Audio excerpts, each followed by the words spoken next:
Just what exactly is going on with Belarus? For years, it's been treated as a Western pariah, an entrenched authoritarian state closely aligned with Vladimir Putin's Russia. Its longtime leader, Alexander Lukashenko, is widely condemned for rigged elections and brutal repression. And yet, recently, the Trump administration has reached out to Minsk, securing the release of political prisoners and even inviting Belarus onto the US president's new Board of Peace initiative. So, what is Trump really trying to achieve? And why is he doing it now? Hello and welcome. I'm James Ker-Lindsay, and here I take an informed look at international relations, conflict and security. Isolation is a fundamental tool in international relations. By downgrading or even cutting diplomatic relations, imposing economic sanctions and limiting political engagement, countries can punish behaviour that they deem to be unacceptable, such as human rights abuses, aggression against neighbours or anti-democratic conduct. Conversely, easing isolation can be a powerful way to reward better behaviour, open channels of influence or try to break a hostile partnership. But while all this can be done for positive and constructive purposes, there are times when the motives for ending isolation are unclear, self-interested or even destabilising. The Trump administration's apparent effort to ease Belarus's isolation is a good case in point. The recent lifting of sanctions to secure the release of political prisoners, along with other measures, may serve humanitarian purposes. Then again, there may also be far more worrying geopolitical, diplomatic and economic reasons behind it all. The Republic of Belarus is a landlocked nation in Eastern Europe. It shares borders with 5 countries, EU members Latvia, Lithuania and Poland to the north and west, Ukraine to the south and Russia to the east. Its population of around 9.5 million is predominantly ethnic Belarusian. But while Belarusian and Russian are the country's official languages, Russian is predominantly used in day-to-day life. At the same time, Russian economic, political and cultural influence is deeply rooted in other ways. As well as strong political ties between the two countries, Russia is Belarus's largest trading partner, and the Belarusian Orthodox Church is under Russian religious influence. As for the country's political system, it's widely viewed as one of the most autocratic in Europe, if not the world. Under the country's dictatorial president, Alexander Lukashenko, political pluralism is almost non-existent, independent media is muzzled, and dissent is harshly repressed. And it's the country's close ties to Russia, coupled with its domestic political situation, that's led to its isolation. Belarus's history is deeply intertwined with the shifting borders and empires of Eastern Europe.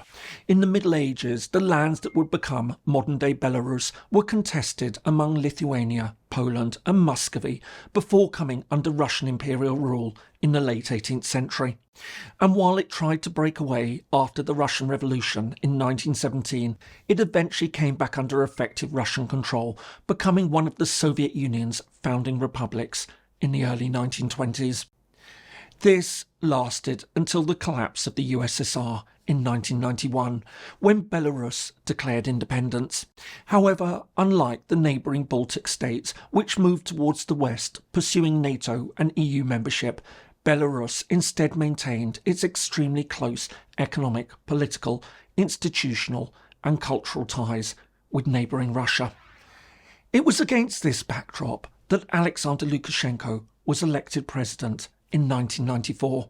At first, there were few signs of what was to come.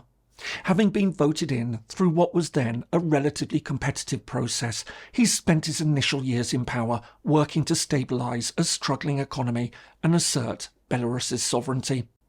Meanwhile, although he pursued deeper integration with Moscow under the so-called Union State, a project intended to bind the two countries' political and economic systems, he also raised the prospect of closer ties with the European Union, especially when relations with neighbouring Russia were strained, such as over energy supplies.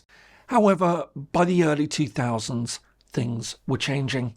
With Vladimir Putin now in control in Moscow, Lukashenko's earlier plans to eventually lead the State Union faded into obscurity. But while many in the West may have hoped that Minsk would now pivot westwards, that didn't in fact happen. Instead of embracing political and economic reform, Lukashenko instead became increasingly autocratic. And as the EU and United States began imposing sanctions, he instead leaned further into Russia's orbit, seeing it as a shield against growing external pressure and as a guarantor of his regime. And while there were moments when it seemed that the thaw was underway and Belarus's isolation was in the process of being eased, these were invariably short-lived. I hope you're finding this useful. If so, please do give it a like and perhaps subscribe for more on international relations, conflict and security. Thanks so much, and now back to the video. In the end, the decisive break with the West came in 2020 when a fraudulent presidential election sparked mass protests. In the weeks that followed, Lukashenko launched a brutal crackdown that saw thousands of people jailed and tortured and prominent opposition leaders forced into exile. In response, the EU and US imposed severe new sanctions. In addition to restrictions on key exports such as potash, which is used for fertilizers, European airspace was closed to Belarusian airlines after Minsk forced a European passenger plane to land so it could arrest a dissident who was on board. All this isolation was then further reinforced following Russia's full-scale invasion of Ukraine in 2022. Although Lukashenko carefully avoided deploying Belarusian troops to the front lines, he's permitted Belarusian territory to be used as a staging point for Russian operations. Additionally, he's explicitly aligned himself with Russia's broader strategic objectives. All of this has solidified the perception in Western capitals that Belarus is an inherently and irredeemably autocratic ally of Putin's Russia. And it's against this backdrop that the recent rapprochement between Trump's White House and Minsk is so striking. So, what exactly happened? The shift came early in the second Trump administration. Soon after taking office, the Trump White House changed US policy from near total isolation to one of active engagement, launching talks under its special envoy, John Cole. Within months, the first signs of progress emerged as Belarus began releasing small numbers of political prisoners in return for the easing of sanctions, including certain restrictions on the state airline. However, the crucial breakthrough happened in December 2025 when 123 prominent figures, including the 2022 Nobel Peace Prize laureate Ales Bialiatski, were released and transferred out of the country. In return, the US agreed to lift restrictions on Belarus's potash industry, thereby throwing the country an important economic lifeline. Since then, Trump has done more to ease the country's isolation. Notably, Belarus formally accepted an invitation to join Trump's new International Border Peace Initiative as a founding member, despite broader European concerns about the optics of including a brutal and authoritarian leader with close ties to Putin in such a forum. Taken all together, this represents the most substantive diplomatic opening between the United States and Belarus in decades. The question, of course, is why has Trump done all this? In truth, there's no single explanation. One possibility that would have been far more plausible under another US president is that all this is a classic attempt to peel a client state away from a rival. Moreover, given the war in Ukraine, this would also have been strategically significant. But this logic doesn't sit well with Trump's record. Aside from repeatedly expressing his admiration for Putin, he's done nothing else to contain Russian power. This all makes it extremely unlikely that the opening to Lukashenko is intended to undermine Moscow. Another option is that this is all about humanitarian optics. By securing the release of political prisoners, Trump can claim very real human rights achievements. As well as enhancing his personal standing on the world stage, it may also have been calculated to win over the Nobel Committee, especially since one of those freed is a Nobel Prize winner. However, this explanation also has its limits. If humanitarian concerns were really a priority, one might expect more sustained pressure for wider political reform in Belarus. But this, in fact, hasn't happened. Instead, Minsk has been handed substantial economic benefits in return for forcing political opponents into exile and without having to make further promises of democratic reform. Thirdly, domestic politics might also play a part. Trump's core supporters often value deal-making and visible victories. Securing high-profile releases allows Trump to showcase his effective leadership, thus strengthening his foreign policy credentials. But then again, this explanation also has its flaws. It seems that few of his supporters will genuinely care about the release of political dissidents in a distant Eastern European country.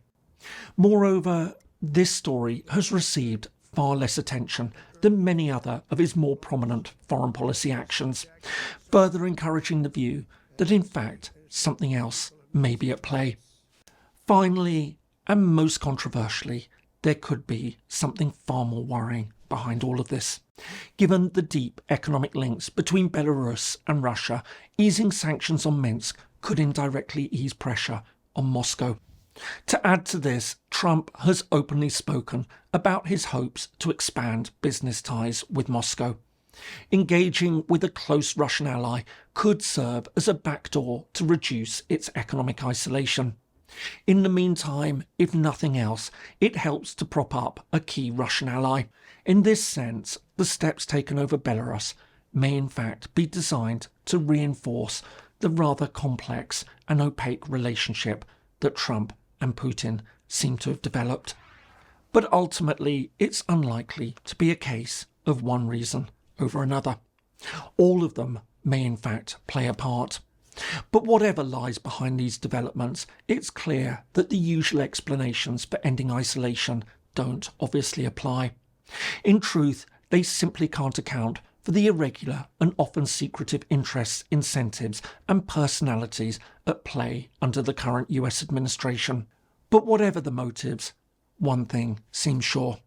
For as long as Lukashenko remains in power, it's highly unlikely that Belarus will be welcomed back into the fold by other Western states. In this sense, Trump's moves are yet another symbol of the growing diplomatic and political isolation between the United States and Europe. I hope you found that useful. If so, here are some more videos that you might find helpful. Thanks so much for watching, and see you in the next video.